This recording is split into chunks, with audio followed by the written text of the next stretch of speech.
Okay, I have filled my canner with 8 quarts of water. And the first thing we're going to do is we're going to take this chicken and we're going to go ahead and put it into the pressure cooker. Well, I guess it would help if I would put this, oh my God, into the pressure cooker. Girl needs another cup of coffee, and I wish that you guys could join me because we would have such fun. I wish that you could. Okay, here goes my chunk of that is that rotisserie dark meat right in there. And I'm going to add, this is the first time I'm going to try this because usually I have onions, carrots, and celery, vegetable bag in the refrigerator. Would you believe I don't have that? When I did all those carrots, I don't know where my mind was, but I didn't save the ends or anything. I just needed to get through it. So we're going to try some of this dried carrot for flavor. And we're also going to, want to make sure that's celery because I've got zucchini and some other stuff up there. I'm going to put in a little pinch of celery into my broth.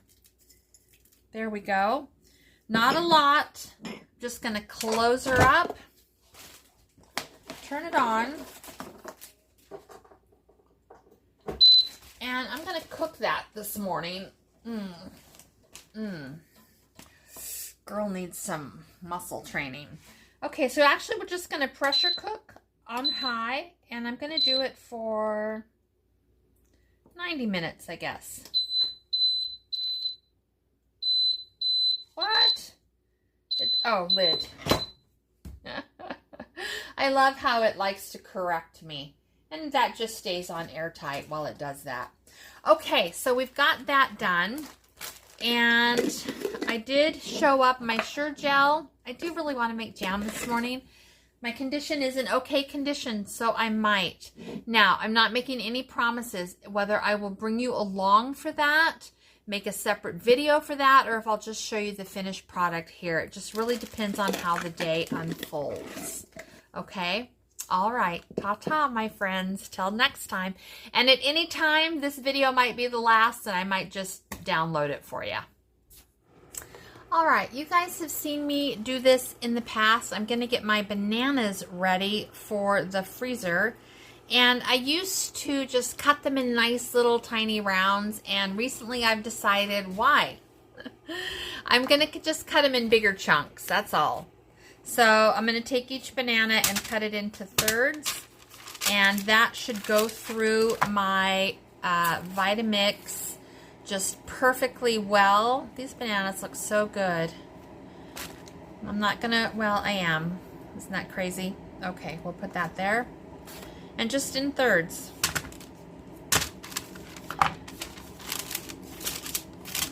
And we'll see if we can't get these squared away. Addie and I drink smoothies about 3 or 4 times a week. So we love it. I did not do this one for you, but the last smoothie I made had 2 apples, not frozen, fresh, a big handful of carrots, some fresh greens, some bananas, and some berries. And it was really good. It was so good. We absolutely loved it. So I just throw whatever I have in the blender and make a smoothie, and it is always delicious. I have yet to make one that I thought wasn't good. All right, you guys don't need to watch me do this. I'll probably come back and show you the finished bowl. Okay, I have Grandma's breakfast ready this morning. Let's take a look. She is having 2 slices of cheese toast, a bowl of cut oranges, and 2 little Biscoff cookies. Everything on this plate is a food bank item.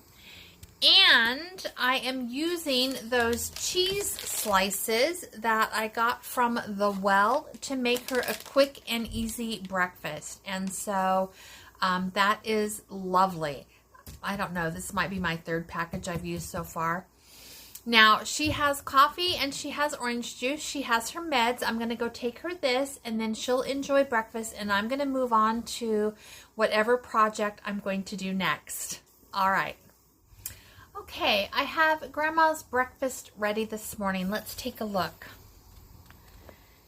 She is having 2 slices of cheese toast, a bowl of cut oranges, and 2 little Biscoff cookies.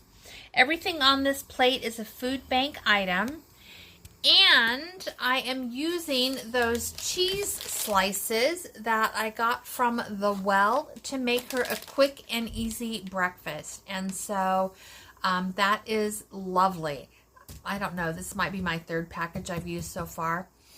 Now, she has coffee and she has orange juice. She has her meds. I'm going to go take her this, and then she'll enjoy breakfast, and I'm going to move on to whatever project I'm going to do next. All right. Back again. All right, dehydrator has done its job. So I'm going to take care of these things, and then I'm going to reload it.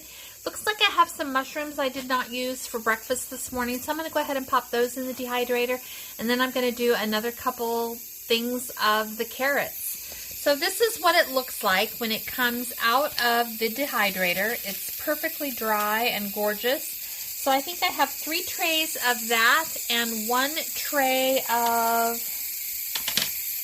is it right there? I don't know if I can get it with one hand, of greens. Can you see that? Looks like some carrot might have fallen through there.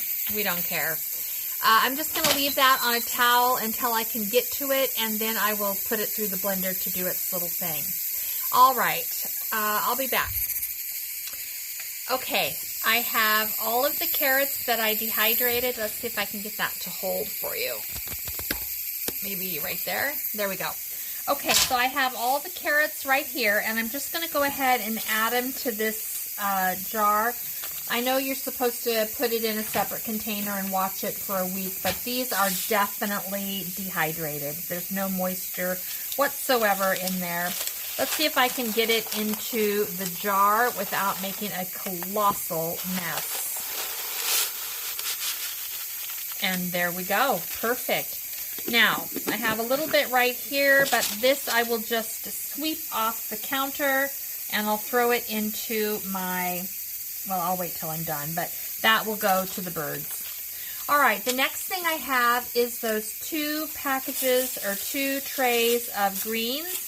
Nice and dehydrated. There's a little bit of carrot in there. I don't care. Don't care. And this I am just going to put aside until I have room on my counter to run it through my blender, and I'll add that to my powder. Also, I'm not sure if I showed you guys, but this is what my mushrooms turned out to look like.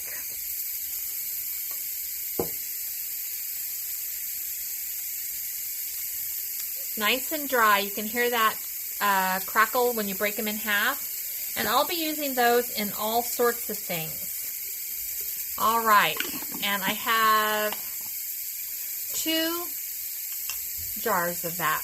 So I think I'm going to go ahead. I'm going to get these trays filled. I'll show you the filled trays. We'll pop them in the dehydrator, and we'll continue with our abundance preservation.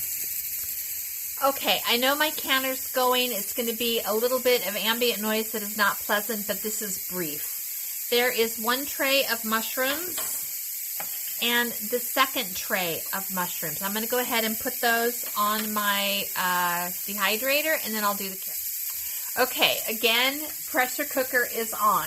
I have 3 trays of carrots. I'm only going to hold up 1. You guys will get the idea. That's what it looks like. And here's what 3 trays look like. I will put those on the dehydrator. I still have probably 3, maybe 4 trays of carrots left in here. That's okay. I'm just going to dehydrate them as able, and then we're going to use them. Who knows what we're going to do? We're already throwing them in broth. I might try to reconstitute and make a carrot muffin, or maybe even a carrot cake.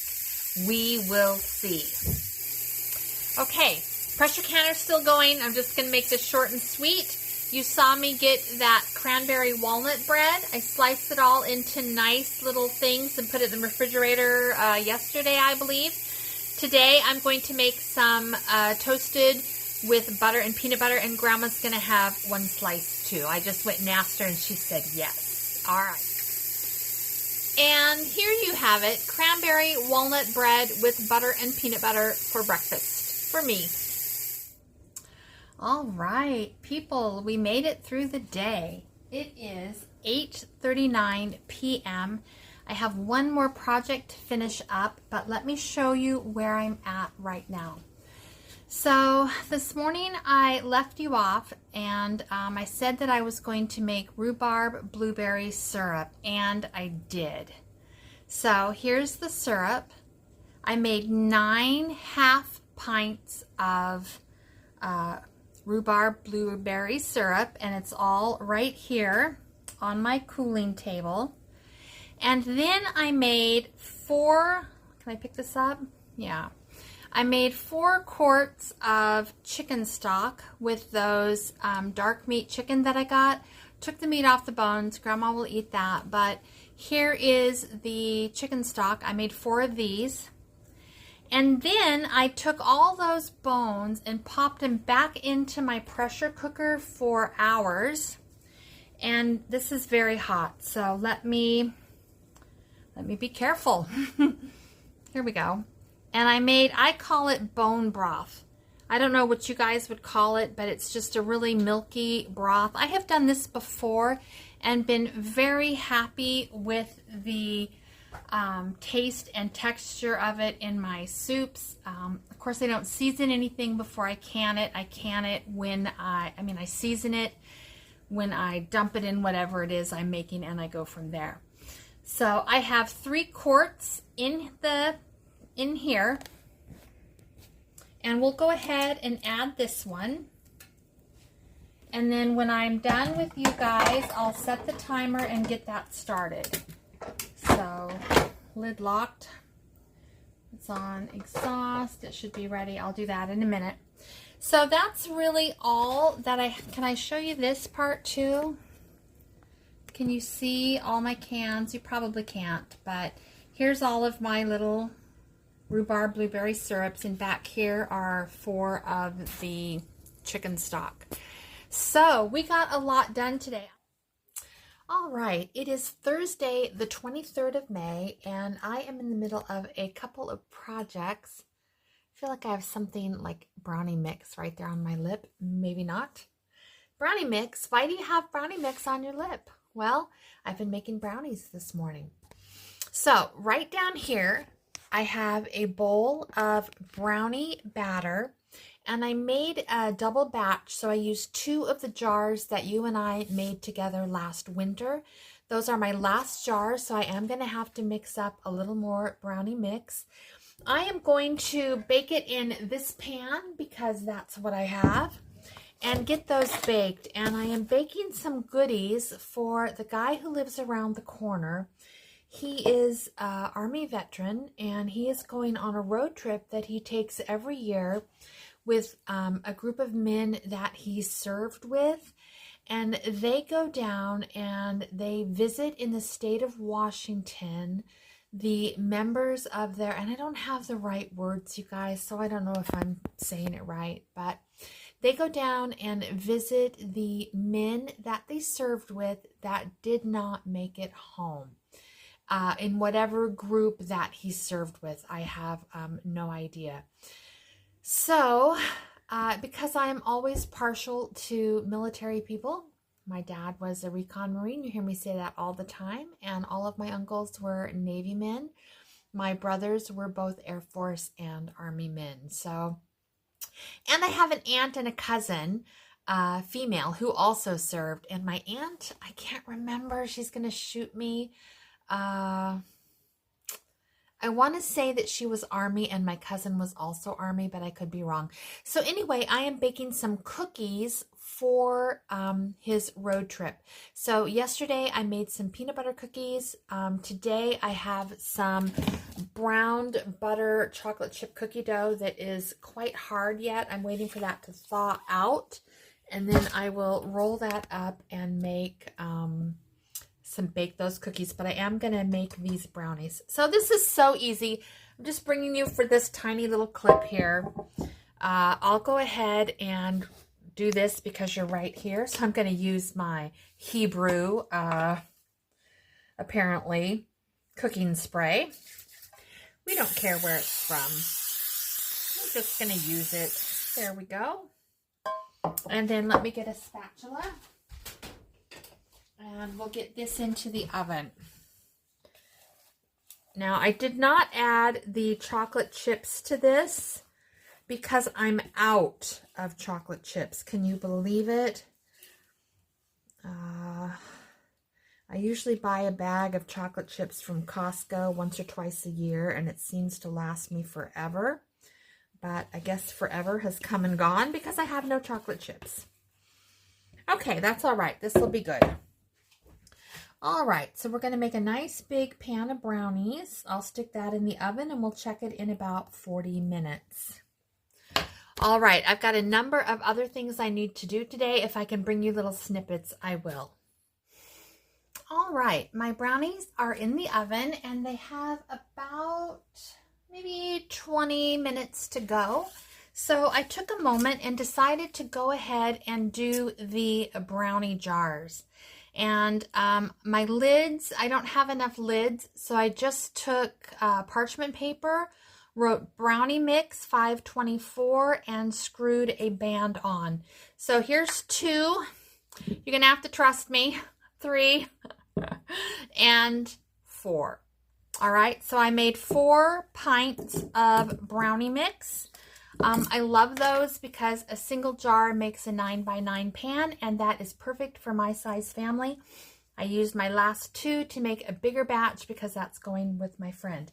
So you can find that recipe, on sugarspunrun.com. But here's the ingredients for the mix: 1 1/4 cup of sugar, 2/3 cup of flour, 1/2 cup of cocoa powder, a 1/4 teaspoon of salt, and 1/8 a teaspoon of baking powder.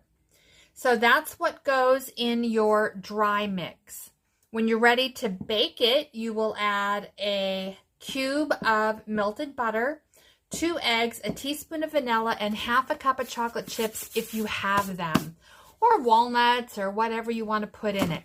Okay, people, we got that done. I got a bunch of other things to do. Let's see if I can get to it. Okay, we are moving right along this morning. I am going to make some chocolate no-bake cookies. Those of you who grew up in the 70s, you took these to every little high school party that you went to, and then, you know, yeah, met your little boyfriend in secret, told your mom it was only going to be your little friends from church, and then it was that stinking church boy, right? It was that church boy. Every time, it is the church boy. All right. Not going to tell that story today, but it is a great story. Okay, chocolate no-bake cookies. I'm going to go ahead and do these for you. I have my hot pot right here. So we're going to use a 1/2 cup of butter. We're going to toss that in. That is Food Bank. I have really, really, really good milk in my refrigerator, but I don't want to use that for these cookies. I want to use my shelf-stable milk, which is right here. And to that, I need a 1/2 cup. And I want to check that for a second. Hold on.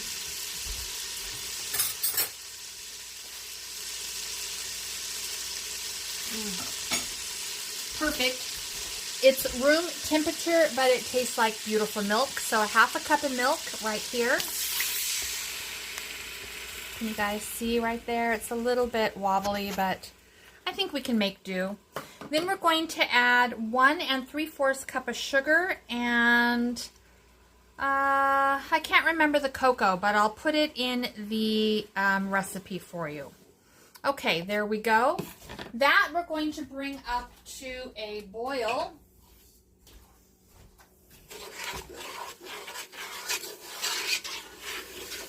And then we're going to boil it. It says to boil for 60 seconds, but that never really works for me. So I boil it to a temperature between 190 and 200. And that seems to work better. And then we're going to add 3 cups of quick oats and 2/3 cup of peanut butter. All right, I'll bring you. Okay, Here it is. I've added the oatmeal, the peanut butter, and the vanilla. I will bring you back after they have set up on the counter. Here are the chocolate no-bake cookies. And I used chunky peanut butter so you can see the little peanuts in there. All right, that's finished. Okay, those are the first layer of brownies from our brownie mix. They're super nice. They're nice and fudgy on the inside. Can you guys see that? And I'm going to put down a piece of parchment paper and put in the next layer. So there's the first layer. Okay, I'm going to start my dehydrator again. I have 3 trays of and 2 trays of celery. I'll be putting those in the dehydrator now. The next thing I'm going to do is I'm going to go ahead and chop up these onions and get those into freezer bags and get the nice clean skins into my vegetable bag in the freezer for soup. And here are 3 baggies of onions that are just going to go into the freezer. That makes my life so easy when I need to cook to already have my onions chopped up and ready to go. So we got that done. I'm still baking cookies. My kitchen is, I'd say, 3/4 of the way clean. I got a little mess right here and a couple of dishes in the sink that I need to take care of. Other than that, we're moving right along, people. I also have a new bag of vegetable stock going. You can see I have celery and onions. I do have some carrots to take care of, but I don't think I'll be doing that today. So I will just add to this on the day that... Wow, that onion is strong. I still have scraps right here on the counter. Right here. All right.